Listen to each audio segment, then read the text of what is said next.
अगर आप bike lovers हैं तो आप रॉयल इनफील्ड के क्रेज से जरूर वाकिफ होंगे, लेकिन क्या आपको पता है कि जब 1993 में आइशर मोटर्स ने रॉयल इनफील्ड को खरीदा था तब वो एक लॉस मेकिंग कंपनी थी और अगले 5 साल तक लगातार लॉस में ही रही, जिस वजह से कंपनी बंद होने की कगार पर थी और आइशर मोटर्स उसे बेचना चाहता था। लेकिन तब के एमडी सिद्धार्थ लाल, जो कि खुद बाइक्स के बहुत बड़े शौकीन थे, उन्होंने बोर्ड ऑफ डायरेक्टर से एक और चांस मांगा और उसके बाद रॉयल इनफील्ड में कुछ मॉडिफिकेशंस किए और खुद से कई 100 किलोमीटर इंडिया में रॉयल इनफील्ड से घूमे ताकि इंडिया में बाइक्स का क्रेज फिर से शुरू किया जा सके। और उसी का नतीजा है कि आज royal Enfield mid size bike के सेगमेंट में 96% मार्केट को कैप्चर किए हुए है और इसी वजह से रॉयल इनफील्ड का इतना क्रेज है। गाइस, क्या आपको इसके पहले तक ये अमेजिंग इंफॉर्मेशन पता थी? और अगर नहीं पता थी तो कमेंट सेक्शन में जरूर लिखेगा और ऐसे अमेजिंग वीडियोस के लिए शेयर, सब्सक्राइब एंड लाइक। मिलता है अगली वीडियो में। पूरी दुनिया में कोरियन लड़कियों की स्किन और उनका फेस सबसे खूबसूरत माना जाता है, लेकिन क्या आपको पता है कि कोरियन लड़कियां एक स्पेशल तरह की ट्रीटमेंट या थेरेपी लेती हैं? उस थेरेपी का नाम है स्लैप थेरेपी, यानी कि थप्पड़ थेरेपी। वो पूरे दिन में अपने चेहरे पर 30 से 40 बार थप्पड़ मारती हैं, लेकिन डोंट वरी, वो थप्पड़ जोर से लगाया गया थप्पड़ नहीं होता है। धीरे धीरे अपने चेहरे पर 30 से 40 बार थप्पड़ मारने से चेहरे में ब्लड सर्कुलेशन बढ़ता है, जिससे टॉक्सिन्स बाहर निकल जाते हैं। वो आपके स्किन को इंप्रूव करता है और आपकी एजिंग घटाता है और आप यंग दिखना शुरू हो जाते हो। तो गाइस, क्या आप भी स्लैप थेरेपी लेना चाहेंगे? कमेंट सेक्शन में जरूर लिखिएगा और ऐसे अमेजिंग वीडियोस के लिए शेयर, सब्सक्राइब एंड लाइक। मिलते हैं अगली वीडियो में।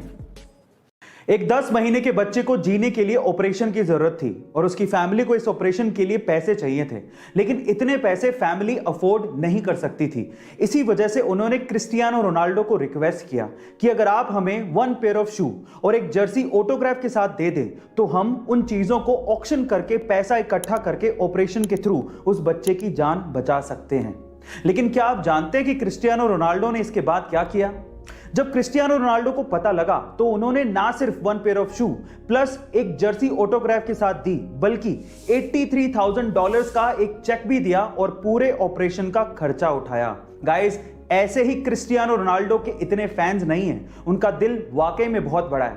आपका इसके बारे में क्या ख्याल है? कमेंट सेक्शन में जरूर लिखिएगा और ऐसे अमेजिंग वीडियोस के लिए शेयर, सब्सक्राइब एंड लाइक। मिलता है अगली वीडियो में। गाइज, अक्सर आप लोगों ने ये देखा होगा कि बहुत से शहरों में आपसी रंजिश के चक्कर में या फिर लूटपाट करने के मकसद से बहुत से हमलावर बदमाश आम लोगों पर आगे या पीछे से हमला करके उन्हें घायल कर देते हैं। देखिए, अचानक से होने वाले इन हमलों को हम लोग रोक तो नहीं सकते, लेकिन उनसे अपने आप को प्रोटेक्ट जरूर कर सकते हैं। कैसे? मैं आपको बताता हूं, क्योंकि आ गई एक ऐसी टेक्नोलॉजी जिसमें कुछ ऐसे क्लोथ आर्मर्स तैयार किए गए हैं जिन पे इन धारदार हथियारों का कोई फर्क ही नहीं पड़ता है। जरा देखिए।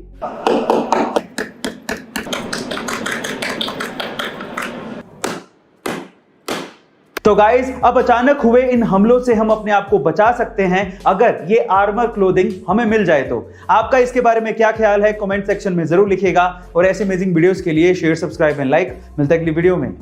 रोबोट्स यानी कि आर्टिफिशियल इंटेलिजेंस का इस्तेमाल इतना ज्यादा हो गया है कि हमें ये अब डर लगने लगा है कि कहीं रोबोट्स मानव जाति को नुकसान नहीं पहुंचा दें, और उसके बहुत सारे एग्जाम्पल्स देखे भी गए हैं। सन 2011 में वैज्ञानिकों ने एक रोबोट बनाया था और जब उस रोबोट से पूछा गया कि कहीं रोबोट मानव जाति पे राज तो नहीं करेंगे, तो रोबोट ने पता है क्या जवाब दिया? रोबोट ने कहा कि चिंता मत करो, हम तुम लोगों को चोट नहीं पहुंचाएंगे, सिर्फ कैद करके रखेंगे। जैसे ही वैज्ञानिकों ने यह बात सुनी, उन्होंने तुरंत रोबोट को बंद कर दिया, उसे तुरंत शट डाउन कर दिया। गाइस, क्या आपको भी ये लगता है कि रोबोट हमारे लिए खतरा हो सकते हैं? कमेंट सेक्शन में जरूर लिखिएगा और ऐसे अमेजिंग वीडियोस के लिए शेयर, सब्सक्राइब एंड लाइक। मिलता है अगली वीडियो में।